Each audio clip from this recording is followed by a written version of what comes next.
yang tumpang tindih dengan kawasan hutan. Data-data ini menunjukkan bahwa pemerintah perlu mempercepat proses pelepasan kawasan hutan yang berada di kawasan transmigrasi dan wilayah desa. Jumlahnya banyak, Pak. 2.966 desa. 15.800 desa yang berada di tepi sekitar kena. Separuh kena, separuh keluar. Dan 17.650 bidang tanah transmigrasi yang tumpang tindih. Oleh karena itu, pada rapat kerja hari ini, Komisi 5 DPR RI ingin mendapatkan penjelasan yang komprehensif dari Kementerian Desa dan Pembangunan Daerah Tertinggal serta Kementerian Transmigrasi, khususnya upaya-upaya yang dilakukan terkait status kawasan desa dan daerah transmigrasi yang masuk kawasan hutan. Dan persoalan-persoalan lain, kita harus segera mencari solusi yang cepat dan tepat, sehingga warga desa dan para transmigrasi tidak menjadi pihak yang dirugikan. Demikian sebagai pengantar rapat, kami persilahkan untuk paparan rapat kita. Saya ingatkan kembali kepada pimpinan dan seluruh anggota, agenda kita tunggal hari ini, kita hanya membahas persoalan desa, baik desa yang memang existing masyarakat lokal maupun desa yang terbentuk dari proses adanya transmigrasi yang berada dalam kawasan. Saya persilahkan dulu, terlebih dulu Menteri Desa dan PDT untuk menyampaikan paparan, dilanjutkan nanti oleh Menteri Transmigrasi. Dengan segala hormat saya persilahkan. Baik, terima kasih Ketua. Assalamualaikum warahmatullahi wabarakatuh. Selamat siang, salam sejahtera, salam, Om Swastiastu, Namo Buddhaya, salam kebajikan. Yang terhormat Pak Ketua Komisi 5, Pak Lasarus, dan para Wakil Ketua, Pak Don Bail dan Pak Rubero, beserta seluruh anggota Komisi 5 yang saya banggakan, saya hormati, Pak Menteri Transmigrasi dan Pak Wamen Transmigrasi yang saya hormati, beserta seluruh jajaran Kementerian Transmigrasi, Pak Wamendes, beserta seluruh jajaran Kemendes yang saya hormati, hadirin yang berbahagia. Terima kasih Pak Ketua atas undangannya pada hari ini. Kita akan membahas hal yang sangat penting untuk keberlangsungan kehidupan berbangsa dan bernegara, terutama dalam hal menyangkut desa. Lanjut. Kami sampaikan status desa dalam kawasan hutan. Dari 75.266 desa, berdasarkan penetapan Kementerian Dalam Negeri, terdapat 2.066 desa atau 2,74% yang berada dalam kawasan hutan. Dan mereka kalau pemilu ikut terus nih Pak Ketua, suaranya diperebutkan. Dan itu suaranya sah. Desa dalam kawasan hutan adalah desa yang secara administratif berada dalam batas kawasan hutan negara, baik hutan lindung, hutan konservasi, maupun hutan produksi, yang ditetapkan oleh pemerintah berdasarkan Undang-Undang Kehutanan. Jadi tadi betul Pak Ketua Komisi, ini bersinggungan dengan Kementerian Kehutanan. Berdasarkan Indeks Desa tahun 2025, desa yang dalam kawasan hutan memiliki status mandiri sebanyak 171, 5,76%, desa maju 428 atau 14,43%, dan berkembang sebanyak 898%, 858 desa atau 30,2%. Juga terdapat desa berstatus tertinggal sebanyak 603 desa, dan sangat tertinggal sebanyak 856 desa, Pak Ketua. Jadi ini menyangkut status desa juga. Selanjutnya, status desa yang berada di tepi atau sekitar kawasan hutan. Yang kami maksud di sini adalah desanya memang tidak masuk kawasan hutan, tapi belakang rumahnya sudah kawasan hutan. Bahkan ada satu desa lapor ke kami, Pak Ketua, untuk lahan kuburan pun nggak ada. Nah ini, dan tidak boleh kalau buat lahan kuburan di kawasan hutan itu. Selanjutnya desa-desa yang berada di tepi atau sekitar kawasan hutan sebanyak 15.481 desa atau sekitar 20,56%.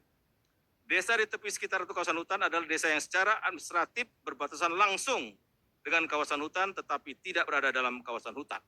Dan ini nyaris desa-desa ini tidak punya lahan pertanian. Karena tadi saya bilang, jangankan lahan pertanian, lahan kuburan pun nggak punya. Karena langsung belakang rumahnya adalah hutan.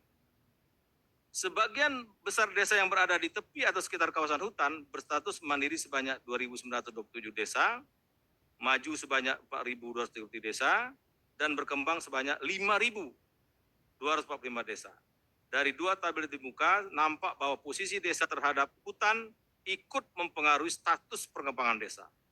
Banyak desa yang berada di kawasan hutan berstatus tertinggal atau sangat tertinggal karena terhambat akses modal, infrastruktur, dan legalitas lahan. Kami baru terima dari Bupati Hulu Sungai Tengah, kalau tidak salah, untuk menempuh 2 desa itu bisa 7 jam karena nggak bisa. Selanjutnya, sementara desa-desa yang berada di tepi atau sekitar kawasan hutan memiliki akses lebih luas, lahan bersertifikat, serta dekat dengan hutan sebagai sumber penghidupan masyarakat, sehingga cenderung berstatus mandiri, maju, dan berkembang. Selanjutnya, karakteristik desa yang berada dalam kawasan hutan. Lebih jauh mengenai karakteristik desa yang berada di dalam kawasan hutan, ditinjau dari aspek berikut. Pertama, aspek geografis dan ekologis. Terletak di sekitar atau dalam wilayah yang ditetapkan sebagai kawasan hutan negara, aksesibilitas sering terbatas, jalan sulit, jauh dari pusat kota, lingkungan alam masih dominan, tapi perempatan dibatasi peraturan kehutanan. Jadi masyarakat kalau masuk hutan banyak ditangkap juga, Pak. Kedua, aspek sosial demografi. Masyarakat desa dalam kawasan hutan memiliki ketergantungan tinggi terhadap hasil hutan untuk kebutuhan hidup. Struktural sosial masih kental dengan nilai tradisi, adat, dan norma kearifan lokal. Yang ketiga, aspek ekonomi. Mata pencarian utama pertanian, perkebunan, dan lain sebagainya. Yang keempat, aspek hukum dan kelembagaan masyarakat desa dalam kawasan hutan tidak memiliki alas hak karena tanahnya masuk dalam wilayah administrasi kehutanan. Wewenang desa dalam mengelola sumber daya alam terbatas oleh peraturan kehutanan pemanfaatan sumber daya hutan melalui skema kerjasama dan buruh. Selanjutnya, kelima, aspek infrastruktur. Jalan, listrik, sekolah, kesehatan relatif minim. Akses informasi dan teknologi terbatas. Kami laporkan Pak Ketua dan para anggota, saya pernah nginep di Desa Tepian Langsat, Kalimantan Timur, Pak. Itu semua ada sekitar 14 dusun. Sebelum merdeka sudah ada, Pak. Di Tepian Langsat, Kalimantan Timur. Saya nginep situ, Pak. Listriknya belum ada, sinyal nggak ada, Pak. Tapi saya nginep situ, Pak. 8 jam dari Samarinda. Kenapa itu nggak bisa dibangun? Karena semua dusun di situ berstatus hutan, Pak. Sehingga setiap mereka ke BPN tertolak. Itu sudah saya jembatani waktu itu, Pak. Dan listrik sudah mulai masuk sekarang. Waktu itu saya datang ke sana, jalan aspal mulai masuk, Pak. Jadi saya nginap di situ, Pak Ketua. Selanjutnya, urgensi penambahan desa dalam kawasan hutan. Urgensi pembahasan desa dalam kawasan hutan. Ini penting sekali agenda ini. Pembahasan desa dalam kawasan hutan sangat urgent karena menyangkut hak hidup masyarakat, kelestarian hutan, serta kepentingan pembangunan nasional dan global. Bila tidak dilakukan pembahasan, maka hal yang terjadi adalah 1, desa akan terus mengalami ketidakpastian administrasi dan sulit mengakses program pembangunan. Yang kedua, konflik antara masyarakat dengan negara atau swasta akan berkepanjangan. 3, masyarakat desa akan tetap miskin secara struktural karena akses ekonomi dibatasi aturan kehutanan. 4, tekanan ekonomi bisa mendorong deforestasi. Serta yang kelima, masyarakat desa tidak produktif sehingga sulit mencapai kemandirian pangan dan energi. Dan hal-hal negatif lainnya baik dalam jangka pendek maupun jangka panjang akan terjadi kalau ini tidak kita urus secara komprehensif. Selanjutnya, konflik tenorial atas tanah dan kawasan hutan, desa dan negara. Tadi sudah disinggung oleh Pak Ketua. Konflik tenorial adalah konflik yang terjadi akibat adanya pertentangan kepentingan, konflik of interest dalam hal klaim kepemilikan wilayah desa dan warga desa, pengelolaan pemanfaatan dan penggunaan lahan di kawasan hutan, termasuk akses sosial ekonomi, budaya, dan religi.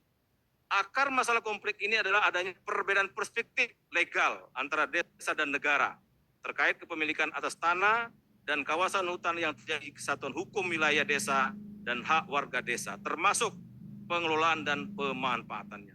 Di Di satu pihak, yaitu pemerintah dan masyarakat desa memiliki perspektif bahwa hutan merupakan bagian integral dari kehidupan desa, sehingga berhak atas kepemilikan, penguasaan dan pemanfaatan tanah serta kawasan hutan untuk kehidupan termasuk aktivitas produksi ekonomi, sosial budaya dan religi di pihak lain. Pemerintah pusat atau daerah memiliki perspektif bahwa hutan merupakan entitas yang terpisah dari desa, sehingga masyarakat desa tidak memiliki otonomi dalam melakukan pengelolaan hutan meskipun hutan tersebut ada di wilayahnya. Jadi ada konflik antara penduduk desa dan negara. Konflik regulasi pengelolaan hutan. Konflik tenurial atas kawasan hutan juga disebabkan karena ada tumpang tindih peraturan yang memiliki pertentangan. Nah, ini kami sandingkan, Pak. Ada Undang-Undang Nomor 6 tentang desa, di mana di sini semua desa termasuk yang berada dalam kawasan hutan sebagai subjek hukum yang memiliki hak asal-usul dan kewenangan lokal desa untuk mengatur wilayah administratif pembangunan dan mengelola potensi lokal. Termasuk tadi semua dapat dana desa ini, Pak. Artinya secara negara juga diakui mereka. Mereka juga bayar pajak, Pak. Ya kan? Tetapi ada Undang-Undang Kehutanan Nomor 41 tahun 1999 tentang kehutanan dan Undang-Undang Nomor 11 tentang Cipta Kerja. Menegaskan kawasan hutan dikuasai negara, berada di luar kewenangan desa. Jadi di sini desa nggak berdaya. Sehingga desa memerlukan izin khusus untuk mengelola hutan seperti melalui perhutanan sosial, hutan desa, hutan adat dan hak pinjam pakai hutan. Pertentangan aturan tersebut berimplikasi pada kriminalisasi masyarakat desa hutan karena dituduh merambah hutan, Pak. Banyak warga desa yang ditangkap, Pak. Lambatnya pembangunan karena terhambatnya izin kawasan hutan. Tadi, Pak, seperti listrik banyak nggak masuk karena melalui jalur hutan lindung atau konservasi, jalan nggak bisa dibangun karena itu masih hutan, kawasan hutan. Ruang gerak masyarakat desa menjadi terbatas tadi, Pak. Untuk berkebun aja susah, kalau masuk hutan kadang-kadang dikriminalisasi. Tumpang tindih regulasi yang menyebabkan rendahnya kepastian hukum. Contoh konflik tenurial hutan lindung Rimbo Dono, Kabupaten Kepahang, Provinsi Bengkulu. Ini contoh-contoh kasus, Pak. Banyak sekali di Indonesia ini, Pak. Kami hampir setiap minggu itu terima surat dari bupati atau kepala desa. Selama beberapa dekade belakangan, sering terjadi konflik tenurial atau klaim penguasaan dan pengelolaan hutan seperti yang terjadi di kawasan hutan lindung Rimbo Dono, Kabupaten Kepahang, Provinsi Bengkulu. Konflik ini berdampak pada 5 desa di kawasan hutan, yaitu Desa Talang Karet, Desa Pradon Binjang, Desa Tebung Penyamun, Desa Penanjung Panjang, dan Desa Tabak Air Pauh. Seluruhnya berada di Kecamatan Tebat Karai. Konflik bermula dari perbatasan aktivitas pengelolaan hutan yang didominasi oleh perkebunan rakyat oleh Dinas Kehutanan. Pada tahun 2016 merasa asli penghuni kawasan hutan yaitu suku Rejang dan suku Serawai menolak perbatasan aktivitas karena merasa hutan merupakan warisan nenek moyang sehingga berhak untuk mengelolanya. Konflik dapat diakhiri pada tahun 2003 melalui mediasi antara masyarakat dan pemerintah desa, Kementerian Kehutanan dan Lingkungan Hidup, Dinas Kehutanan Provinsi Bengkulu, pihak KHLK dan selanjutnya. Ini kita selesaikan memang tidak komprehensif, Pak Ketua, cara parsial. Jadi kalau ini kita beginikan terus nggak akan selesai, Pak, karena ribuan tadi. Kemudian konflik tenurial kawasan hutan desa Pemandang, Kecamatan Rokan, Kabupaten Rokan Hulu, Provinsi Riau. Ini beberapa contoh saja, Pak. Juga adalah konflik kawasan hutan dimulai terdapat ketidakjelasan batas hutan desa dan hutan negara di wilayah tersebut.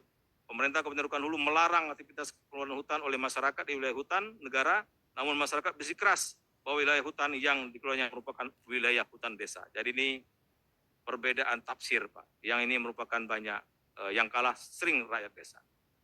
Selanjutnya, konflik tenurial kawasan hutan masyarakat adat Dayak, Iban Semunying, Jaya, Kabupaten Bengkayang, Provinsi Kalimantan Barat. Ini daerahnya Pak Boy dan Pak Lasarus. Konflik ini berdampak pada Desa Semunying Jaya, Kecamatan Jagok Babang, Kabupaten Bengkayang. Konflik bermula tahun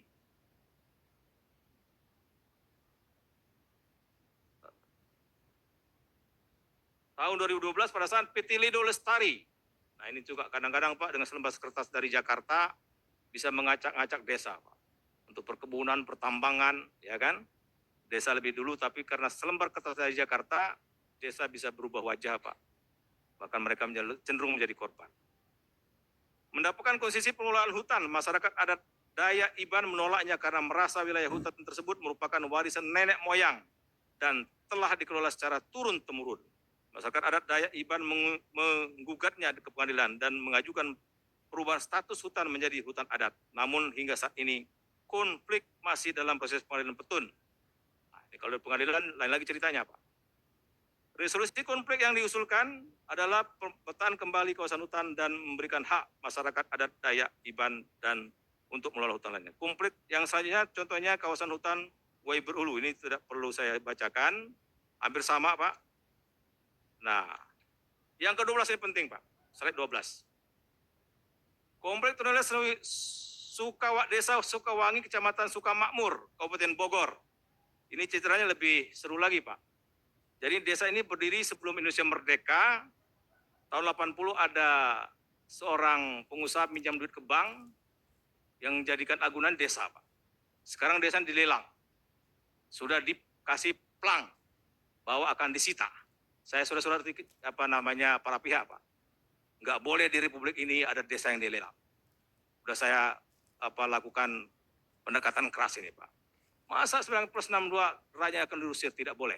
Di Bogor dekat sama kita. 2 desa menjadi agunan. Jadi bagaimana dulu cek and rechecknya di mana di lapangan? Masa desa dijadikan agunan, Pak? Sementara desa ini sebelum merdeka sudah ada. Ini lucu tapi menyedihkan. Nah, saya kira ini rapat penting ini hari ini legacy buat kita. Kemudian komplek tenurial desa Sukaraja, Kecamatan Sukamakmur, Bogor, Provinsi Jawa Barat. Ini dengan korporasi. Ya, ini banyak juga mereka sehingga masyarakat desa tidak terusir, tentunya solusi-solusi tersebut di atas membutuhkan dukungan penuh dari pemerintah. Praktik baik kerjasama pemanfaatan hutan. Ini tidak perlu saya bacakan, inti-inti saja. Slide 15 saja. Strategi pembangunan desa dalam kawasan hutan. Beberapa strategi pembangunan desa dalam kawasan hutan yang diupayakan oleh Kementerian Desa dan Pembangunan Daerah Tertinggal antara lain pendampingan hukum untuk menyelesaikan masalah status wilayah administrasi desa di kawasan hutan yang belum jelas batas-batasnya. Diversifikasi ekonomi desa berbasis pemanfaatan hasil hutan non-kayu, pengembangan ekowisata hutan dan perluasan akses pasar hasil hutan non-kayu, pemberdayaan dan penguatan ekonomi kapasitas SDM desa dalam kawasan hutan. Jadi banyak desa wisata itu kita pinjam dengan kehutanan, Pak, banyak, Pak.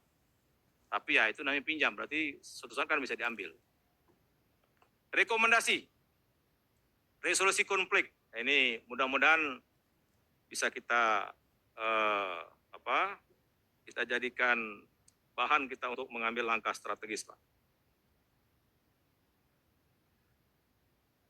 Ini terakhir ini kami sampaikan, rekomendasi resolusi konflik. Kementerian Desa dan Pembangunan Daerah Tertinggal mendorong resolusi konflik tenurial atau hutan agar tidak menimbulkan masalah yang berkepanjangan. Rekomendasi resolusi konflik diusulkan antara lain, 1. Pemetaan kembali kawasan hutan sebagai wilayah administrasi pemerintahan desa dan hak milik warga desa. Pemetaan ini harus dilakukan secara terintegrasi oleh Kementerian Kehutanan, Kementerian Dalam Negeri, Kementerian Desa PDT, Kementerian Agraria dan Tata Ruang. Pemetaan juga harus melibatkan partisipasi masyarakat desa. Yang kedua, menetapkan perubahan status kawasan hutan. Ini perlu perubahan status, Pak. Menetapkan perubahan status kawasan hutan yang telah dikelola masyarakat desa sebagai wilayah perhutanan sosial atau skema lain yang sesuai seperti hutan desa, hutan adat. Perubahan status ini mendorong partisipasi masyarakat desa untuk melakukan konservasi hutan dan mengelola hasil hutan non-kayu. Mengelola hutan non-kayu sehingga dapat meningkatkan kualitas hidupnya. Yang ketiga, menerapkan skema inklap.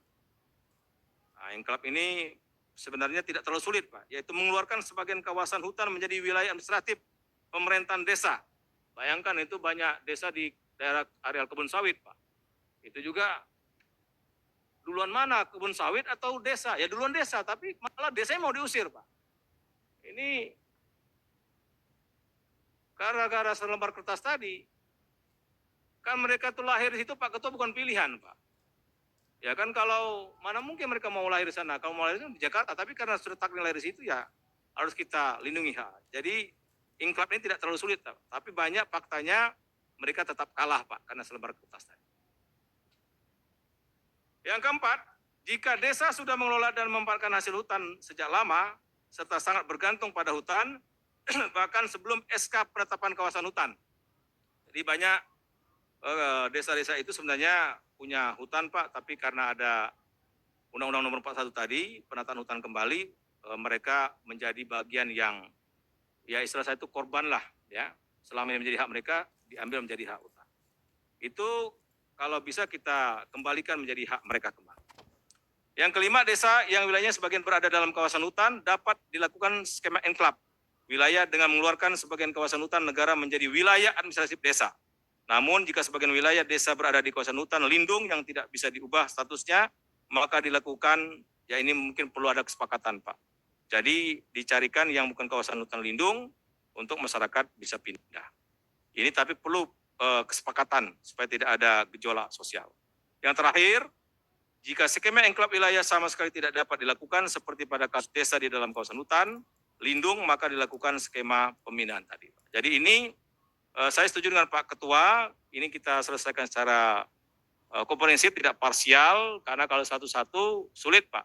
Karena tapi kalau kita lakukan sebuah keputusan politik negara untuk semua desa yang ada di kawasan hutan maupun ada di perbatasan hutan, sehingga itu akan mendorong untuk desa-desa menjadi lebih maju. Apalagi ada cita yang ke-6 Bapak Presiden Prabowo, membangun dari desa dan dari bawah untuk pemerataan ekonomi dan pemberantasan kemiskinan, Pak. Dua sisi mata uang nih, Pak. Pemerataan ekonomi dan pemberantasan kemiskinan. Saya kira ini momen yang paling penting. Pak Presiden sangat concern dengan desa. Kami akan berusaha sekuat tenaga, Pak Ketua, untuk melakukan, termasuk kami memang sudah juga MOU dengan Menteri Kehutanan, Pak. Jadi ini juga akan kami bawa ke rapat dengan Menteri Kehutanan, dengan para pihak, sehingga sekali lagi semua yang ada kita sebutkan tadi warga negara Indonesia. Terima kasih Pak Ketua atas raker hari ini yang merupakan sangat bersejarah, dan ini bentuk pembelaan kita terhadap desa-desa yang ada di Indonesia. Terima kasih. Wassalamualaikum warahmatullahi wabarakatuh.